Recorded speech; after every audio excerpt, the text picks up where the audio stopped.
Thank you, Mr. Chairman. Ms. Romero, I know you've read the Cleary-Gottlieb report. Is that correct? Yes, Senator. I watched a lot of powerful people in this town try to cover it up. They said, oh, it's bad, but don't worry. The FDIC chairman will fix it.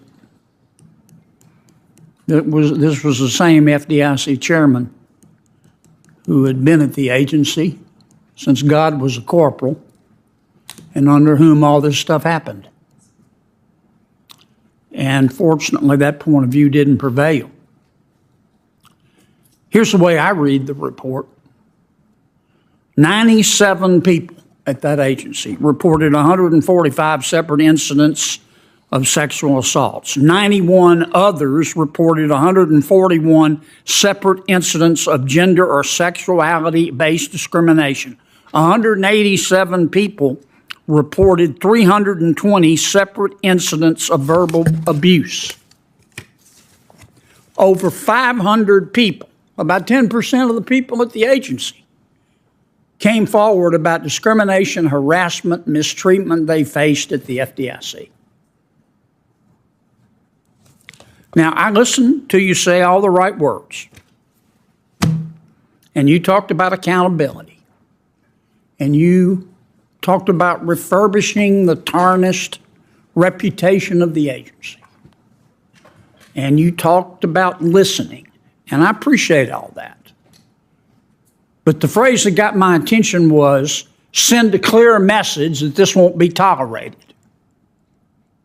If you want to do that, what you need to do before you do your listening tours or all that other stuff, you need to investigate every one of these allegations, every single one, and find out if they're true.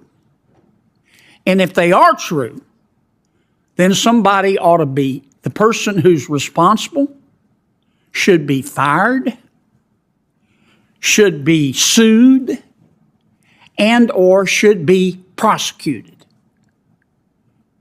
And then you'll have a cleaner agency. Now, I don't have any questions. You're either going to do it or you're not. But I think a lot of the members of the committee agree with me. We're going to be watching. Every time the FDIC comes before the banking committee, as long as I'm on it, I'm going to ask you about progress with specificity. Ms. Crenshaw, this climate risk disclosure rule that you're so proud of, how much is that going to cost the companies that you regulate? Senator, on a per issuer basis over 10 years, I think the economic analysis was roughly $250,000 to $750,000 on a per issuer basis over 10 years. What's the total cost, please? I don't know the total cost. Do you have no idea? Well, it's going to depend very much on the individual issuer. So you impose this rule on every single entity that you regulate and you don't know the total cost? Well, Senator, it depends on the individual issuer. We put in place... You don't know the total cost? It's going to depend on the individual issuer. You don't know, do you? Because it's going to depend. I don't think there's necessarily... It's going to be billions of dollars, isn't it? I don't believe on a per issuer basis that it's going to be... I didn't say per issue. I mean the total cost. Senator, it's going to be billions of dollars, isn't it? I don't know, Senator. Yeah, it is. And you know it is. How much, after asking all of these businesses to spend billions of dollars, how much is that going to lower world temperatures? I don't know. It's not designed to it's not designed to lower temperatures, Senator. It's designed to give investors information so that they can assess Why don't risk. you just send them an email? Well, I think there's a lot of securities laws that would prohibit us just sending an email. Let me be sure I understand. You voted to spend, look, we all want clean air and bright water. You voted to spend, to require the people regulated and the entities regulated by the FDIC billions and billions of dollars, even though you can't say really how much it's going to cost. You're just going to make them do it. And you can't tell me today how much it's going to lower world temperatures? Again, that's not what the rule's designed for, Senator. Well, what's it designed for? It's designed to harass people? To give investors information to virtue assess risk, signaling? To appropriately allocate their capital as they see fit. I mean, this is insanity. You have a personal supply chain. Suppose we passed a law that said periodically you've got to report personally the carbon emissions of the people who make all the clothes you buy. You buy clothes, don't you? I do, Senator. And the car you drive, and the house you live in, and the food you eat. How much do you think that would cost? We carved out all of the smaller entities, EGCs, SRCs, from the final rule to ensure that... If you think everybody ought to report, why don't you make this rule applicable to everybody at the SEC personally and see how they like it? Again, we carved out the smallest. We took into account the comment file, and we tried. Tell me again how much this is going to lower world temperatures. I don't know if I remember asking. I think you know the answer to that, Senator Kennedy. Thank Zero. You. Your time has expired. Senator Cortez Masto recognized. Thank you, Mr. Chair. Ms. Crenshaw, unfortunately, you weren't able to answer the questions that were asked you. Are there any that you would like to respond to, particularly the total cost amount? You were trying to explain why you couldn't put a total cost to it. Thank you, Senator. It really depends on the individual issuer, and we put in the final rule some phased-in compliance dates. We really catered it to and balanced it to what we thought was appropriate based on the comment file. So smaller reporting companies, emerging growth companies do not have the same obligations that some of the larger issuers have. And thus, the cost is going to depend on the size of the issuer at any given moment, who's in which category, and again, it's much more accurate to look at it on a per issuer basis, in my view. Thank you.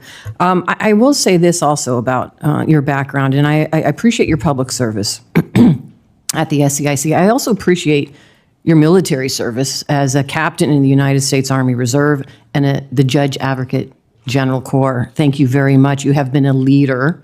This has been my focus since I'm on this committee, in ensuring that the men and women who serve our country don't get taken advantage of by scammers. And I appreciate your work there. There is one case that I have been following, and it's the case against Kaz Crafty, an Army financial counselor who used his position to manipulate grieving Gold Star families by directing them to transfer their benefits into brokerage accounts he managed and made commissions off of outside of his official duties. What more do you think the SEC can do to protect members of the military and their families from being victims of scammers like this? Thank you, and I haven't said this today. I actually just got picked up for a major, so Congratulations. I will be promoted in the military at some point. Thank you. So first and foremost, I think we need to impose harsher penalties for frauds and scams that target our military. We need to make it sure that there's a cost to targeting our service members and their vulnerable family members. I would also love to work with your office and members of this body to ensure that conflicts of interest among military financial counselors are prohibited. Their interests need to be with the service member and not their own. And I think we need to really figure out a way to eliminate those conflicts of interest. And I think that they need to receive adequate training, licensure, and oversight.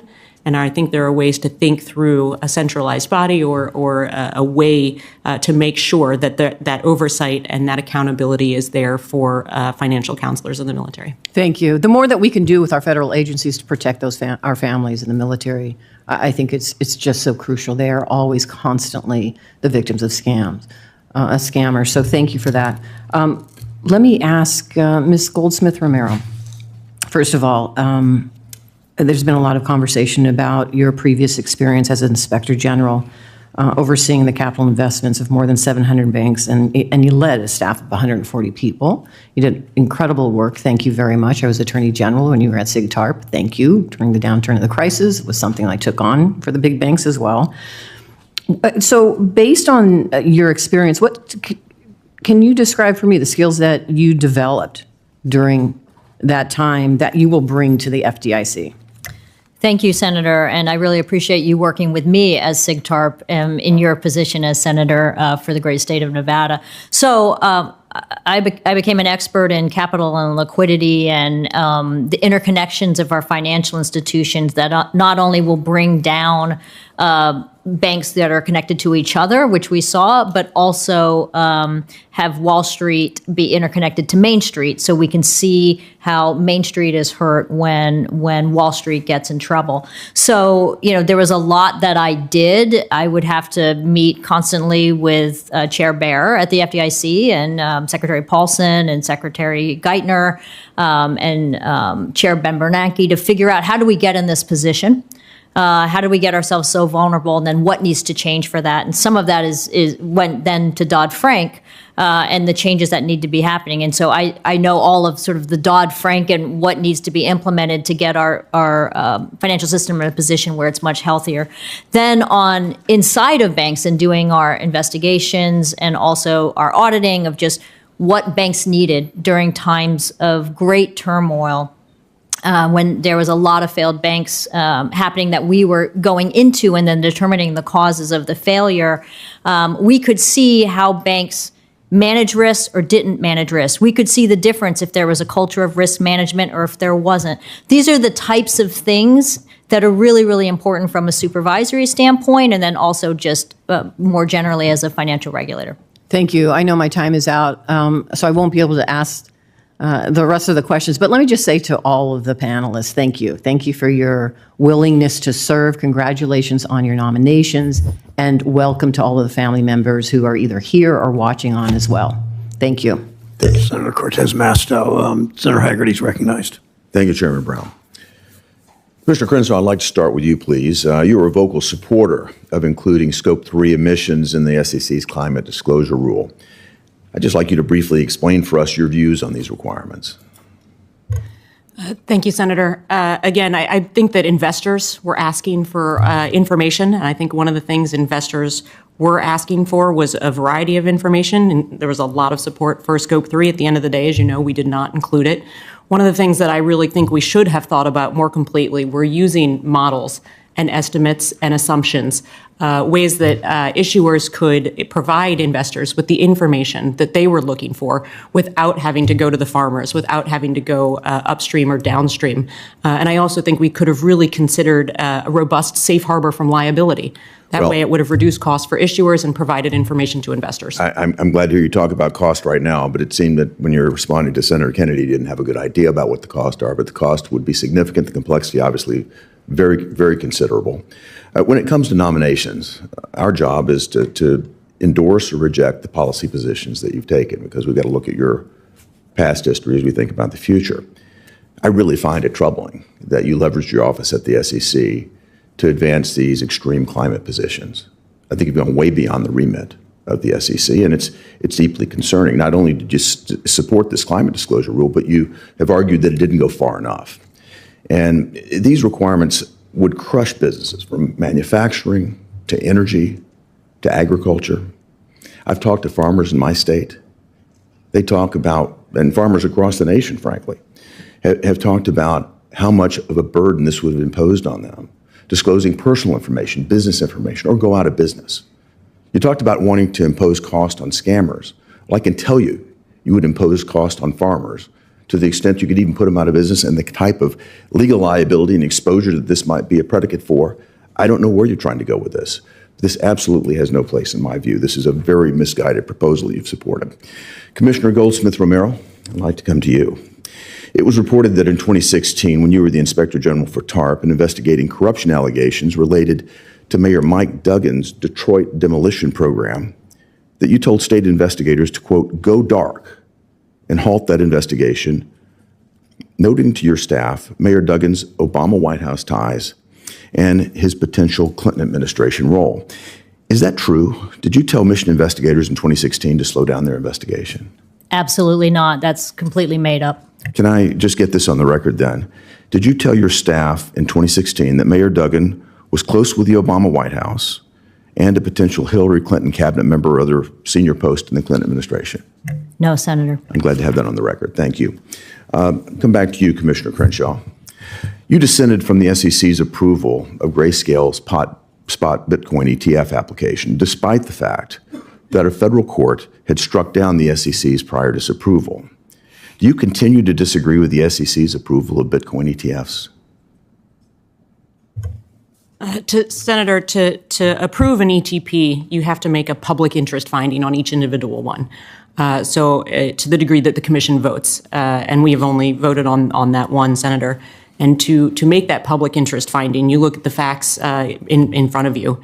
And given the significant fraud in the underlying spot markets globally, given the opacity. Well, the court looked at the facts and they struck it down. I've just been deeply disturbed by the posture that the commission and specifically yourself have taken with hostility toward the crypto industry. This is a critical industry in terms of innovation and technology in our country, and I hate to see it being pushed overseas.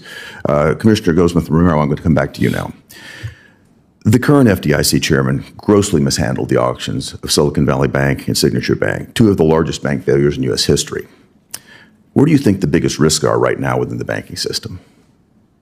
Thank you for that question, Senator. I think we need to look at, we still have this commercial real estate risk that is happening, particularly related to offices and after the pandemic, and also multifamily homes. So I think that's a major risk we have to look at. I think we also just need to continue to think about interest rate risk and how banks should manage that. So those are some of the areas. Real quickly, FDIC leadership heavily cited the requirements of the least cost test as an excuse for the fact that these auctions failed. What role did the least cost test play in the failed auctions in your view? Yeah, so I'm just looking at it from the outside, Senator, just like you are. And so I don't know. Actually, I'm not looking at it from the outside. I saw what happened. And the least cost rule is an excuse because it was misapplied. It's got to be fixed. The person that's going to come in and lead this agency can't learn on the job. You need to know how it needs to be addressed, because what we did here, what the commission did, was expose the system to massive risk. It just should have never happened this way. How would you fix it?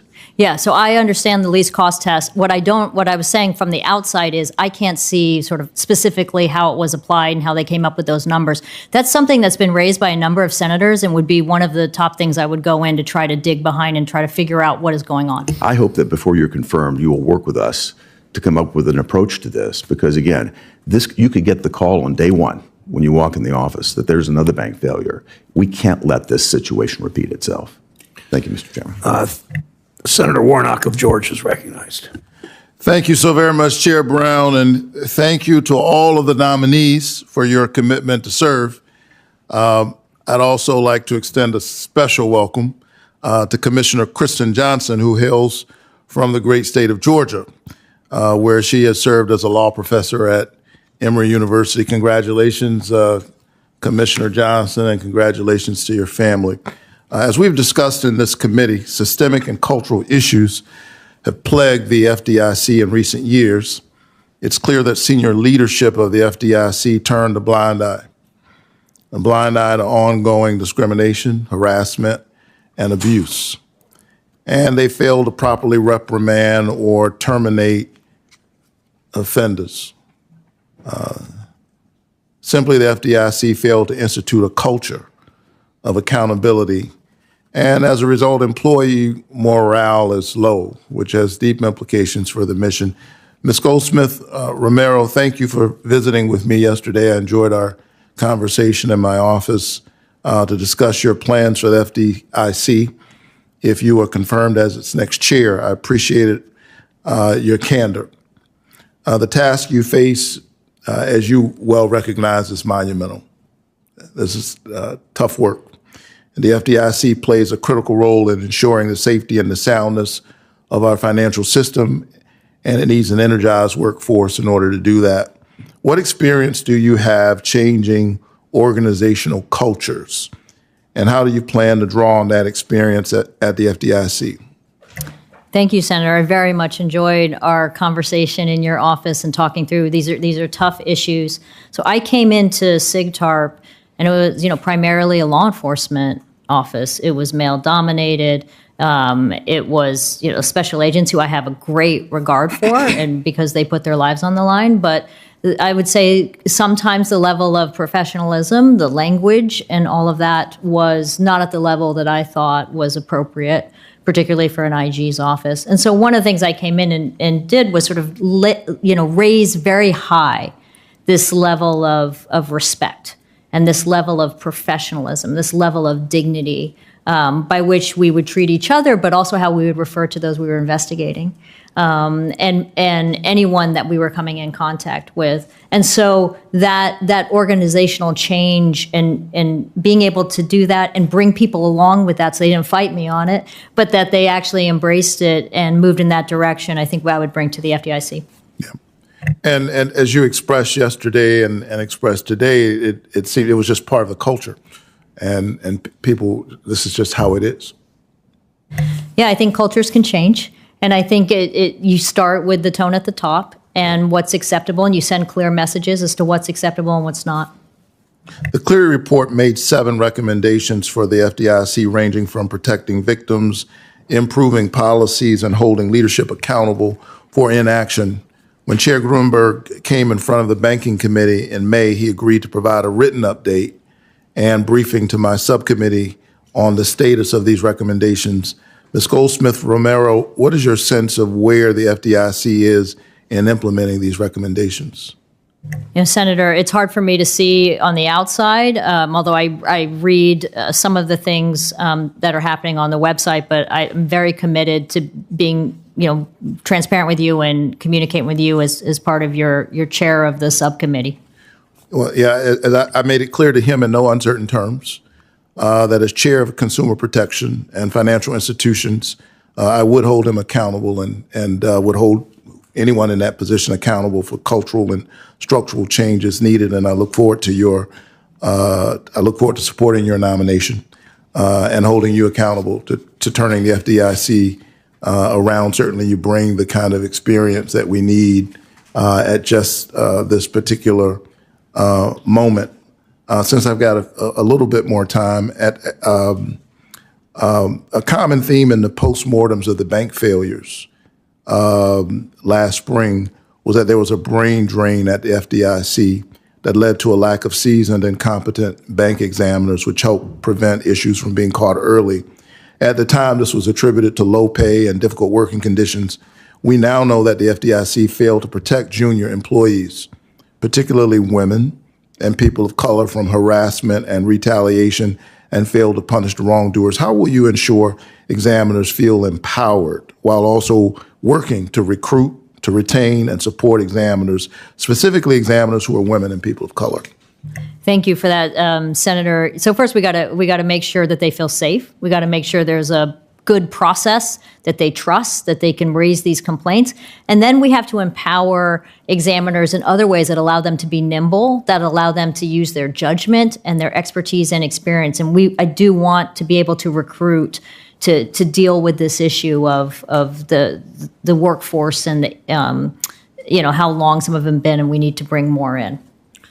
Thank you so much. I think all of this underscores the ways in which these issues that we're raising around the culture, around accountability, abuse, harassment, that these aren't extraneous to the mission. They are central to the ability of FDIC to carry out its mission for employee morale, for folks to remain focused on the work that we require them to do, need them to do in order to protect our financial system. So thank you again for offering yourselves up for service, and I look forward to supporting your nomination. Thank you, Senator Warnock. Senator Britt of Alabama is recognized. Thank you, Chairman Brown. Welcome to all of the people here and your families. I saw that so many of you brought your families, so we are so glad that y'all are here today as well. So I want to start, thank you so much for coming by. Enjoyed being able to have a conversation. I want to start where my colleague from Georgia left off. He is exactly right. We have got to go back to instilling confidence in the FDIC. It was created in 1933 so that Americans did have confidence in that. And I think the FDIC has lost its way and has forgotten what its core mission is. So just want to associate myself with those comments and saying we want our best and brightest working at the SEC. We want that to be the place they want to work. That's ultimately going to be what helps us maintain the stability of our financial institutions and also ensure Americans are confident that their hard-earned taxpayer dollars are protected.